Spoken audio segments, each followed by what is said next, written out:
Following is not a lipid. Options are A, wheat oils, B, protein, C, fats, and D, waxes. So the correct option will be option number B, that is fats. तो हमको पता है कि lipids it's a broad group of organic compounds which includes fats, waxes, oils, and water soluble vitamins, monoglycerides, diglycerides, phospholipids, and others. So over here, which is not a lipid, it's option number B, that is protein. Question number 2. The basic structure of amino acid consists of a central carbon atom, also known as alpha carbon, bonded to. Options are A, amino group hydrogen, B, amino group carboxylic acids and the hydrogen atom, C, amino group and carboxylic acid, and D, carboxylic group and hydrogen. So correct option will be option number B. So the basic structure of an amino acid, it consists of a central carbon atoms, which is also known as alpha carbon, so which is bonded to an amino group and a carboxylic group and the hydrogen atoms. So the amino group, it is attached to the alpha carbon on one side, and the carboxylic group is attached to the alpha carbon on the other side. Okay, so the correct option will be option number B. Number 2.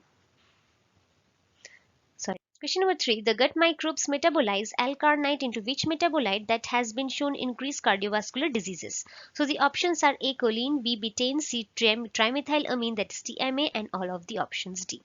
So the correct option is trimethylamine. So this trimethylamine, that is TMA, is a gut microbial metabolite that is derived from the breakdown of diacetyl L-carnite by certain bacteria in the intestine. So this TMA is converted into trimethylamine N oxide, that is TMAO, by flavin monooxygenase in the liver. Whereas the option, that is choline, it is a precursor for the betaine and the trimethylamine in the body, and this betaine, it is a derivative of the choline that acts as a methyl donor in various metabolic pathways. So this trimethylamine, it is a product of the breakdown of this choline and betaine of certain bacteria which acts in our intestines. So over here the correct option will be option number C, that is trimethylamine, since it is a product of these two. So correct option is option number C. Next, question number 4. What is the most well-known and understood of the carotenoids? So the correct option is option number A, that is alpha carotene, B, beta carotene, C, zeaxanthin, and D, lycopene. Correct option is number B, that is beta carotene. So this beta carotene is most well-known and understood of carotenoids, which is a natural pigment and that gives our plants or imparts the color of yellow to orange. Whereas the zeaxanthin, it's a type of xanthophyll, which is a carotenoid that contains oxygens in it. So it is found mainly in yellow to green foods.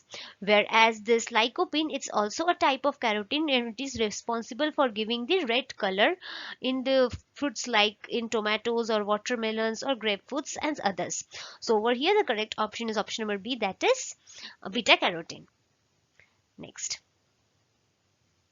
question number 5. Which among the following is not an accessory pigment? Options are A, chlorophyll A, B, bacteriochlorophylls, C, chlorophyll B, and D, phycobilins. So the correct option is option number A, that is chlorophyll A. So chlorophyll A, it is not an accessory pigment, whereas it is a primary pigment that absorbs light for the purpose of photosynthesis, whereas the other three are the accessory pigments, which are these light absorbing compounds that work in conjugations with chlorophyll A to capture more lights, okay, wavelengths of light. So chlorophyll A, we know that chlorophyll A is the main pigment that absorbs the blue and red light and it reflects the green light.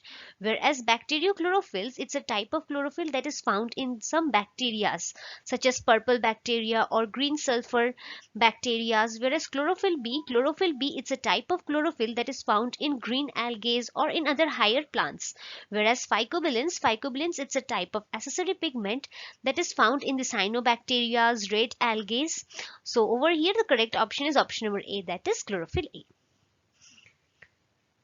Question number 6. Which among the following metabolite does not impart flavor to beer? So options are A. Esters, B. Thiols, C. Carbonyls, and D. Alcohol. So the correct option will be option number B, that is thiols. So esters, they are responsible for the fruity or a floral aromas in the beer, whereas this carbonyls, they are responsible to produce a malty or a caramel, honey, buttery type flavor. And this alcohols, we know that these are the organic compounds that contains the hydroxylic groups, so they contain a main products of ester fermentations and provides alcoholic strength to the beer. So over here the correct option will be option number B, that is thiols. Question number 7. Which among the following acts as an osmoprotectants? Options are A. Glycerols, B. Glycogens, glycogens, B. Glycerols, C. Acetic acids, and D. Starches. So the correct option is glycerols. So osmoprotectants क्या होते हैं? Osmoprotectants, it's a small organic molecule that helps the organisms to survive in the extreme osmotic stresses by balancing the osmotic differences between the cell and the environments. Okay. So over here the correct option is glycerols. Glycogens क्या होते हैं? Glycogens, they are the polysaccharides which consists of many glucose units which are linked together. Acetic acids क्या होते हैं? Acetic acids, these are carboxylic acids which is produced by the oxidations of ethanols and fermentations of sugars, whereas this starches क्या, ये भी एक polysaccharides है that contains two types of glucose polymers. This can be amylose and amylopectins. So यहाँ पे मेरा osmoprotectants क्या है? It's a glycerol. Next, question number 8. Aldehyde is dash toxic to the cells. So A, highly, not, less, or moderate. So the correct option is highly. So this acetaldehyde, it is a chemical compound that is produced by the oxidation of ethanol or the hydration of the acetylenes. So these aldehyde, it is highly it is highly toxic to the cells. So the correct option is option number C. Question number 9. Which is used as browning agents? Options are A. Vitamin C, option B. Vitamin B12, option C, that is vitamin B6, and option D, that is vitamin D. So correct option is option number A, that is vitamin C. So this vitamin C, it acts as an anti-browning agent. So it acts by reducing the quinones that is formed by the oxidation of this phenolic compounds, which is by the actions of this polyphenol oxidase enzyme, that is PPO. So this enzyme, it causes the enzymatic browning reaction. So what happens when vitamin C is added? It inhibits this activity of polyphenol oxidase, and which even lowers the pH, and it chelates out the metal ions which is required for these enzymes. Whereas vitamin B12 and vitamin B6, it is a water soluble vitamins, but they do not have any role in this enzymatic reactions. And vitamin D, this vitamin D, it is a calciferol, which is it is a fat soluble vitamin. It is a fat soluble vitamin, and it is not an anti-browning agent, whereas this is a pro-oxidant which enhances the oxidation of the phenolic compound by increasing the browning reactions. So over here the correct option will be option number C, that is vitamin C. Option number A, that is vitamin C. Next, question number 10. Meat tenderizing enzyme is, options are A. amylase, B. protease, C. lipase, and D. xylanase. So the correct option is option number B, that is protease. So protease, it is a type of enzyme that breaks down the protein into smaller amino acids. So this, we know that the protein, the main component of its muscles and the connective tissues. So now when protease enzyme it acts, what happens? They break them down, and these protease even can make the meat more tender or easy to chew. Whereas this amylase, lipase, and xylanase, these are also an enzyme, but they have other different functions. For example, say amylase. So this amylase, what they do, they breaks down these starches into sugars, whereas lipase, they break down the fats and fatty acids into glycerols, and xylanase, it breaks down the xylans, which is a hemicellulose, into xylose and other sugars. So over here the correct option is option number B, that is protease. Okay, question number 11. What is the example of biological derived antimicrobials? So the options are H2O2, sorbates, acetates, and nisins. So the correct option is option number D, that is nisins. So nisins, it is a natural antimicrobial peptides which is produced by some of the bacterial strains. Say it's lactobacillus, lactis, or by lactic acids or the bacteriums. Whereas the sorbates, as H2O2s and acetates, these are not the biological derived antimicrobials, whereas these are the chemical preservatives. Say for example this H2O2, this hydrogen peroxide, it is a strong oxidizing agent that can kill bacteria by damaging the DNA or the proteins or the membranes of the cells.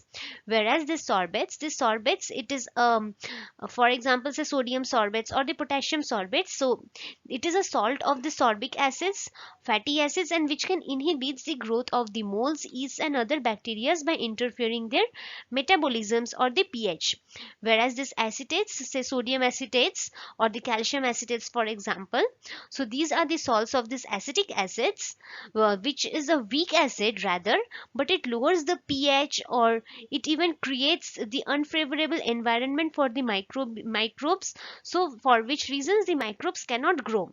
So over here the correct option will be option number D, that is nisin, since it is a natural antimicrobial agent. Okay, so the correct option is option number D. Next question. Question number 12. Raw egg white contains a protein which binds biotin. Options are A. Elastin, B. Casein, C. Avidin, and D. None. So the correct option is option number C, that is avidin. So this avidin is a protein of raw egg whites, so which binds with the biotins. Whereas this elastin, it is also a protein which gives the elasticity or the resilience to the tissues, whereas tissues such as in skins or in the blood vessels, lungs. Okay, whereas this casein, it is also a protein that is the main component of the milk and cheese. So over here the correct option is option number C, that is avidin. Question number 13. The disease associated with salmonella infection is A. Salmonella streptococcus, B. Enteric fever, C. Food poisoning, and D. All. So correct option is option number D, that is all. So this Salmonella streptococcus, it's a rare condition or a serious condition happens when these Salmonella bacteria, it enters through the bloodstreams and it moves to other organs. Whereas this enteric fever, it is a systematic infections where what happens, this Salmonella typhi or say Salmonella paratyphi, which is caused, it is adapted to the humans and they can be transmitted through the fecals or through the oral routes. And this whole food poisoning, so this is a common form of this infection of the salmonella infection, which is caused by the salmonella serotypes. So over here all the option is correct with, so these all diseases, these are related to the salmonella infections. So the correct option is option number D, that is all. Question number 14. So the major antioxidant used in food, fats, and oils is, options are A. BHA, B. BHT, C. propyl gallate, and D. all. So the correct option is option number D, that is all. So this BHA, that is butylated hydroxyanisole, BHT, butyrated hydroxytoluenes, and this propyl gallate, these all are the synthetic antioxidants that are commonly added to foods of fats and oils to prevent the rancidity actions. Okay, so the correct option is option number D, that is all. Next question, question number 15. So what is used to control the ropiness in the bread? So the options are A. Fumarates, B. propionates, C. sorbates, and D. succinates. So the correct option is option number B, that is propionates. So let us discuss what does this ropiness means first. So ropiness, it is a spoilage phenomena that manifests in the sticky or the stinginess or the degradations found in the crumbs of the breads. So fumarates over here, so fumarates, it's a food acidulants which is added to the food for the tartness or the soreness, to provide a tartness or the soreness in the food products. So it is not used in the spoilage of the food. That is to prevent the spoilage or the ropiness in the bread. Whereas the sorbates, these are used as a preservatives in the wines or cheese manufacturing industries for prevention of the mold or the bacterial growths, not in the bread. Whereas this succiness, these are used as a flavor enhancers or the acid regulators. Okay, so over here the correct option will be option number B, that is propionates. Question number 16. A solution from which water cannot be crystallized is known as a mixture of eutectic, B homogeneous, C heterogeneous, and D null. So the solution from which the water cannot crystallize is known as a mixture of eutectic. So over here the correct option will be option number A, that is eutectic. Next question, question number 17. The time required to kill the microorganisms at a given lethal temperature is called. Options are A, thermal inactivation time, B, thermal death time, C, critical time, or D, lag phase. So over here the correct option is option number B, that is thermal death time. So this thermal inactivation time, what is it? The thermal inactivation time, it is also known as the D value. Okay, so this is actually the time which is required to reduce the number of microorganisms by a certain fraction, say such as 90% or 1 log cycle at a given temperature. Whereas this thermal death time, so this thermal death time, it is a time which is required to kill a microorganism in a sample at a given temperature. So it is also known as the F value or the lethal rate. Whereas this critical time, it is not a term that is used, but it is rather used in the chemical reactions to mention the critical temperatures or the critical points. Okay, whereas this lag phase, it is also not a term which is related to the thermal destruction time. Rather, it is used in the cells for adapting to the environment where and preparing for the divisions. Okay, this is a lag phase which is usually seen in the microorganisms growth cycle. Okay, so over here the correct option will be option number B, that is the thermal death time. Question number 18. The main objective of blanchings are option A, fixing the color, B, removing tissue gases, C, kill the microbes, and D, all. So the correct option will be all. Since we know that blanching, it is a process of heating fruits and vegetables in a hot water or a steam for a short period of time, and then it is followed by a rapid cooling in the air or in the cold water. So it even leads to the purpose of this is to fix the color. Since we know that blanching, it can enhances or preserve the natural color of the fruits by inactivating the enzymes that can cause the brownings, where in second option, that is in the removal of tissue gases, so in blanching can even repel airs and gases from the plant cells, so which can improve the textures and qualities of the food products, whereas it can kill the microbes which is present at the surface of the fruits or the vegetables. So what the main objective is to fix the color, remove the tissue gases, and to kill the microbes. So over here all the options are correct. Option number D. Question number 19. Cyclamate is how many times sweeter than the sucrose? So the options are A 10, B 200, C 100, and 3D 30. So the correct option is 30. Since cyclamate, it is an artificial sweetener, or it is also known as non-nutritive sweetener, so it's 20 to 30 times sweeter than the sucrose, that is the table sucrose sugars. So correct option is D. Question number 20. When ionizing radiation strikes the water molecule, it spits technically called A, hydrolysis, B, radiolysis, C, triple points, and D, hydrations. So the correct option is option number B, that is radiolysis. So when an ionizing radiation, it strikes the water molecule, it splits into two parts, that are namely the hydrogen ions, that is the H plus, and another is the hydroxide ions, that is OH minus. So this process is called the radiolysis. Whereas the hydrolysis process is a chemical reaction in which water molecule is used to break down into its two parts. Okay, next, this triple point, actually this triple point, it is a temperature or a pressure at which a substance can exist in all its three states, that is the solid, liquid, or the gaseous state at the same time. Whereas this hydration, it's a process of adding water into a substance. So over here the correct option will be option number B, that is radiolysis. Question number 21. 2,4,5 trichlorophenoxyacetic acid is used as what agent? Options are A, sprout inhibitors, B, antioxidants, C, anti-ripening agents, and D, texturizing agent. So the correct option is anti-ripening agent. So this 2,4,5 trichlorophenoxyacetic acid, it's a synthetic auxin that is used as a herbicide to defoliate the broadleafs. Okay, even it's a plant hormone, so it's not an sprout inhibitor, antioxidant, or a texturizing agent. So correct option is option number C. Question number 22. Mark the one which is not a surface active agent. So the options are A, calcium hydroxide, B, soap, C, alkyl sulfonates, and D, quartz. So the correct option is option number A, that is calcium hydroxide. So what exactly is the surface active agent? So surface active agent is a substance that can reduce the surface tensions of the liquid which is dissolved in it. Even this has an application such as in cleaning, emulsifying, or in foamings.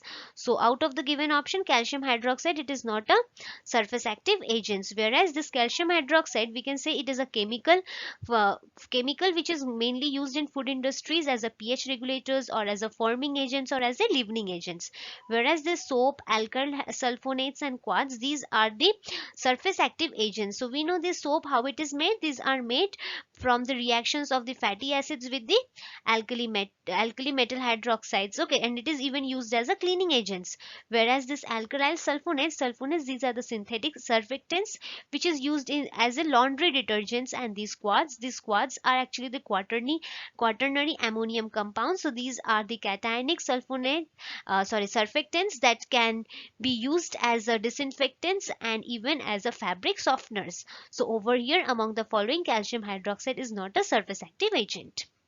Question number 23. In milk, whey proteins are in A, colloidal solution, B, colloidal suspension, C, emulsion, and D, none. So the correct option is option number A, that is colloidal solution. So what is colloidal solution? So colloidal solution, it is a type of a mixture in which the particles of one substance are evenly dispersed throughout the another substance, but it is not dissolved in it. Whereas in colloidal suspension, we can say that it would imply that, for example, in whey proteins, these are suspended throughout the milk, but they are not dissolved in it. In emulsion it refers to the mixture of two or more liquids that are normally immiscible. That means these are not blended. So over here, the correct option is option number A, that is colloidal solution. Question number 24. Vitamin B1 occurs in a form of a coenzyme. Options are ATP, ADP, TPP, and CUS. So the correct option is option number C, that is TPP. So for B1, the coenzyme is thiamine pyrophosphate, that is TPP. For K, we can say that for vitamin B2, it's flavin mononucleotides or flavin adenine dinucleotides. For vitamin B3, we can say the coenzyme is COA. Whereas for vitamin B5, it is nicotinamide adenine dinucleotide, that is NAD. For vitamin B6, it's pyridoxal phosphates, and so on. So over here for vitamin B1, it's TPP, that is thiamine pyrophosphates. Question number 25. The anti-nutritional factor that hinders the absorption of calcium is, option is A, T, B, gossypol, C, citric acid, and D, phytic acid. So over here, the correct option is D, that is phytic acid. So this phytic acid, it is an anti-nutritional factor that can hinder the absorption of calcium ions. So the correct option is D. Whereas the citric acid, it is a weak organic acid that can enhance the absorptions of the calcium by forming soluble calcium citrate complexes. And this gossypol is a phenolic compound that can be found in the cotton seeds, say, and it can reduce the absorption of this calciums, but not to that certain level, or it can affect it. Whereas this tea, it is also it contains the tannins and can bind to the calcium ions. It reduces the absorption but is not so much effective, or it is small, or it is not considered to be so much significant. So over here, the correct option will be option number D, that is phytic acid. Okay, with this we have also completed our 25 question answer series of GATE Excel Food Technology subject. If you like our videos, share with your friends. You can subscribe our channel for further more videos, and other social media links it's given in the description box. So till then, enjoy learning. Thank you.